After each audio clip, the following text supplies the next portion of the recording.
the Soueast DX3, a Chinese SUV that looks good and costs 53,500 dirhams. And today, I'm going to be answering if it is worth your hard-earned money. Let's get started.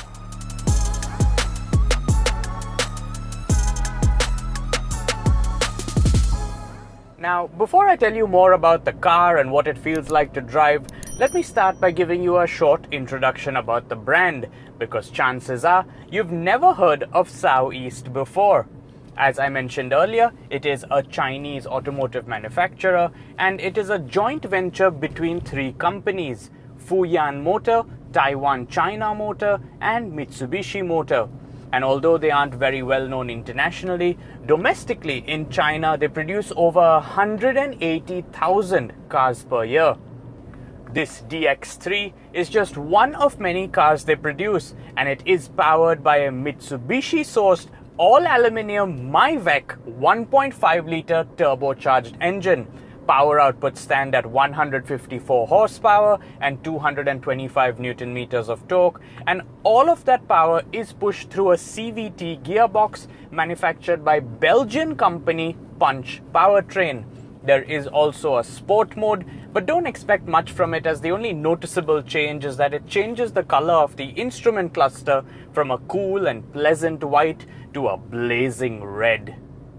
In terms of driving aids, the DX3 has cruise control, a speed limiter, hill descent control and auto hold, a feature that lets you take your foot off the brake while you are in gear without the fear of rolling forwards or backwards. There are also turning lights that illuminate the fog lights in the direction you turn your steering wheel, and although our fuel economy average at 9.8 litres for every 100 kilometers is higher than the claimed estimate, it's still pretty impressive. Having said that, the DX3 is a victim of something we've experienced with many other manufacturers as well.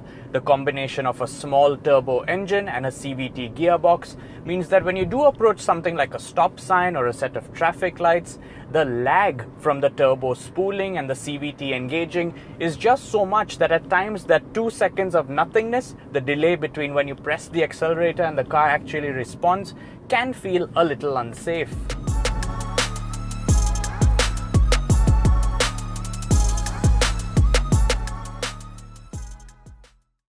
On the inside, the designers have carried over the dual-tone color scheme, with the seats and door panels finished in a combination of grey and black faux leather. The overall design is quite minimal, which I personally am a fan of, and the use of chrome on the AC vents and 4 carbon fiber around other bits and pieces does make it look more expensive than it really is. In the back, there really is a lot of space in terms of headroom and legroom, even though the seats do not slide forwards or backwards or recline. There are 2 USB charging outlets, 2 cup holders, but if there's one thing I wish they did not skip out on, that would have been rear AC vents. When it comes to features, the DX3 comes with a lot of them. So many, in fact, that you are bound to stop and ask yourself, all of this in just 53,500 dirhams? It comes with a remote engine starter, it comes with automatic headlights, it comes with a panoramic roof, it comes with 360-degree cameras, it comes with an ambient lighting system, it comes with Bluetooth phone connectivity, it comes with a 9-inch infotainment screen, and it comes with a push-button starter. But there is a catch. While it all looks and sounds pretty impressive at first, there's definitely room for improvement. The Android infotainment screen looks and feels like an aftermarket fitment, even though it isn't. And the 360-degree cameras, well, they're not the clearest.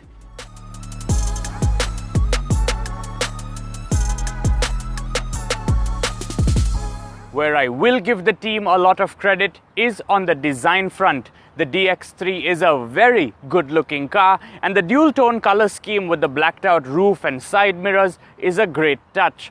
In the front, it's got a spindle-like grille inspired by Lexus and a set of LED daytime running lights with halogen headlamps. Along the sides, it's got a beautiful set of 18-inch alloy wheels and some side steps, but by far my favorite design elements are the floating roof with DX3 written on it and the LED tail lamps. Keeping in mind that the Soueast DX3 costs 53,500 dirhams and that it comes with a 5-year, 150,000 kilometer warranty, you're probably waiting for me to answer if it is worth your hard-earned money.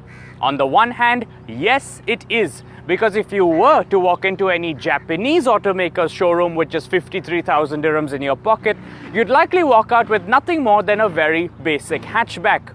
Having said that, there are SUVs that fall into the DX3's price range, namely the Renault Duster and the Ford EcoSport. And I know they don't offer as many features, but they are from far more established brands. So, if you had 53,000 dirhams to spend on an SUV, which one would you buy? Let me know in the comments down below, and thanks for watching.